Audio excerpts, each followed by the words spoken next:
Sup peeps, Rockskull here. Today we will be talking about all the major things that were discussed in the recent Overwatch 2 Spotlight livestream, as this stuff was pretty big and honestly kind of redefines what Overwatch 2 is. We'll start with a summary of me going over what I consider the big stuff, then I'll give my thoughts at the end for those curious. First thing that was introduced was the perk system coming at the start of Season 15. Basically, as you do damage and or heal in a match, you'll be leveling up your hero. This progress will be shown in the bottom left. Once you reach level 2, you'll get shown this button on the bottom to select perks. When pressed, you'll get the option between two minor perks. These typically are just minor stat changes rather than drastically impacting any of your abilities or gameplay. Then when you reach level 3, you'll now get the option between two major perks. These can be major ability changes. For example, Orisa can straight up get her old shield back in replacement of her javelin spin. If you want to see all the major and minor perks for every hero, I'll leave a link in the description. Some additional minor things about them I've seen is that progress doesn't seem to transfer between heroes when you switch mid-game, but progress is saved on any heroes you level up during a game you switch off of and back onto, even between rounds of a comp match. I also heard that XP is gained faster the further into a match you are. Finally, you can see other people's perks if you press tab, including the enemy team too. The next major thing they spoke of was hero bans coming in Season 16, and map voting coming in future seasons. From what I gathered watching dev interviews, the hero bans will work like this. When you start the match, you will have around 30 seconds to choose your top 3 heroes you want banned. The one you have at the top will be highest priority, and the one at the bottom will have least priority. You can choose to not vote at all, or vote less than 3 heroes if you wish. 4 heroes in total will be banned in a match, 2 per team. The way it's chosen is the top 2 voted heroes on each team will be banned. There's a minimum of 2 per role, so you cannot ban like 4 tanks for example. You can also speak to your team through VC and or text chat during this hero ban pick phase. You can see the map too, but not the enemy team during this phase. There are systems in place for draws, and when 2 teams pick the same hero, just so you know. One other thing I should mention is that every rank in competitive will have access to hero bans. Next, from what I heard, map voting works by showing everyone 3 maps. 2 of those maps are selected by looking at all 10 players' least played maps, and one of them will just be a completely random selection. Instead of the highest voted map being a guaranteed pick, it will actually just be an increased chance to be chosen. For example, 7 people choose King's Row, which gets a 70% chance, 2 people choose Ilios, which gets 20%, and that one Widow player that chooses Ivana will get a 10% chance to be chosen. 2 new heroes were also shown off in the spotlight, those being Freya and Aqua. Freya we actually got to see the gameplay of, and her kit isn't too complicated, so I'll just go over it quickly here. First, her primary fire is a quick firing crossbow that does some pretty solid damage. Then she has a secondary fire explosive bolt shot that also reloads like a normal weapon, but only has 1 ammo. If you hold down the button, it will pretty much completely lock you in place in the air to help you aim. There's also a quick dash ability that you have 2 charges of, and once used will auto reload your explosive ammo. Her final normal ability is a simple updraft that can help you get some vertical height. Her ultimate is a bolo that gets casted from her arm, and on impact with an enemy, will pull any nearby in and explode for some pretty big damage. The other hero, Aqua, we don't know much about other than his design shown here. I'm fairly certain he's going to be a support, and from what I heard Aaron say in interviews a bunch, his primary fire is one of the most unique they've done, so take that as you wish. Stadium was also another huge announcement that was shown on the stream. Basically, it is going to be a separate game mode you can play that has its own tab when it's released in Season 16. It's role queue, and once in it, you'll get to select between only these heroes currently, it seems, but I'm guessing more will be added later. After the select screen, you'll be shown this armory tab where you can upgrade your hero in a ton of different ways. During round 1, you get to put on a power of your choice that changes your hero drastically, and you also get 3,000 currency to put on 3 different items for more minor upgrades. Once in, third person is actually the default perspective, but you can switch to first person within the options if you want, I think. Then the game itself seems to play with the game modes Control, Push, and Clash currently, but with a much faster pace to them all. Currency is earned by healing, doing damage, and getting eliminations it seems. You can't upgrade during the round, but once the round is over, you get put into the armory again so you can upgrade more things. On rounds 3, 5, and 7, you gain the ability to add more of those major power boosts. Whoever wins 4 total rounds is victorious. There's more details to this I didn't mention here of course, as this mode is super complex with all the different upgrades and stuff. Again, this will be released in Season 16. Season 15, the next season, will also come with a couple of its own major changes to the game I thought I should mention. First is a minor rank reset, and I heard that it will be easier to rank up this season because of not enough people being in GM. On top of that, galactic weapons will be added as additional weapon skin on top of Jade ones. It was originally planned to fully retire Jade weapons when the season started, but this was reversed due to community feedback, so they still will be purchasable with both legacy and competitive points. An additional reward you'll be able to gain now at platinum and above is a little charm that shows off your rank. Speaking a bit more of cosmetics, loot boxes will be making their return in Overwatch 2. From what I heard, these will be given to you in the free track of the battle pass, and in weekly rewards from challenges. These can contain all previous Overwatch 1 content, and even shop skins from previous seasons, but not the current season. More information about what they contain will be given when the season starts, I believe. You also will be able to finally see your rank icon on the bottom left as you play in Season 15. I did hear some whispers from Gavin Winter that they do actually want to include rank icons when you load into a match too, like the old days. This is not currently something that is in development though. It will probably be further down the line. We will of course be able to test Freya at some point during this season, and the final big thing I wanted to mention is that the 66 test will be making its return along with Overwatch Classic. The 66 test will have adjustments on it based on community feedback, and this time around there will be a full-on competitive queue for 66 starting around mid-season. Another thing coming mid-season will be Overwatch Classic, and this time will be the balance patch that brought us the wonderful GOATS meta. That's about all the major things I gathered from the Spotlight livestream and interviews I watched, so now we can get into my thoughts. I should say straight away that I do think just all around this was fantastic, and the game desperately needed something like this to come up. When it comes to the perks, I was a bit skeptical at first, but the more I looked into it, I think I really dig the idea now. In my opinion, Overwatch honestly needed a major shakeup to the gameplay, as it has been pretty much the same for a long time, and a lot of those older heroes have become extremely optimized. The addition of skills, though, grants even more depth to each character. It makes their outplay potential far greater. I will say this alone might be a pretty solid answer to counterpicking before hero bans are even in the game. I did skim through those abilities, and there are some ones I really liked. For example, finally being able to activate your Vortex mid-air as Ramattra. Spylo and I are both pogging right now. While Ravenous Vortex is airborne using gated.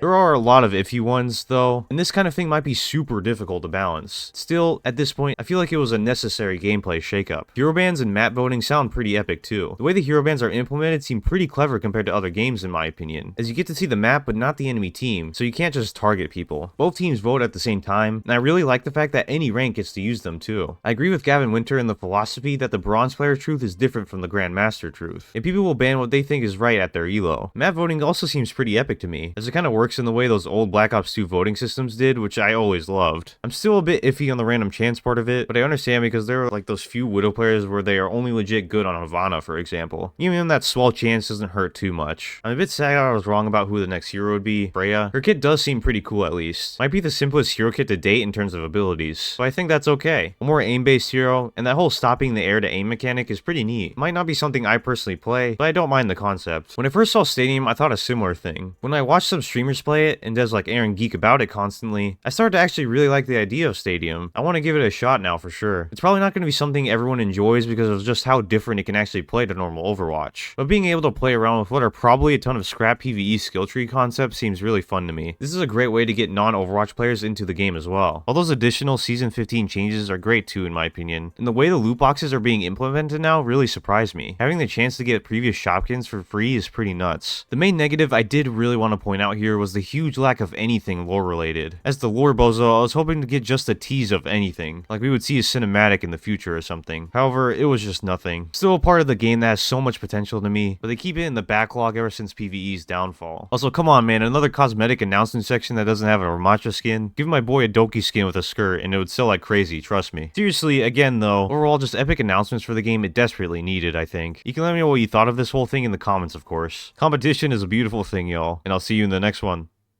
Peace. Rock skull. All he wants to do is stream all night. Lobby full, rock skull. Never gonna play with me, but it's alright.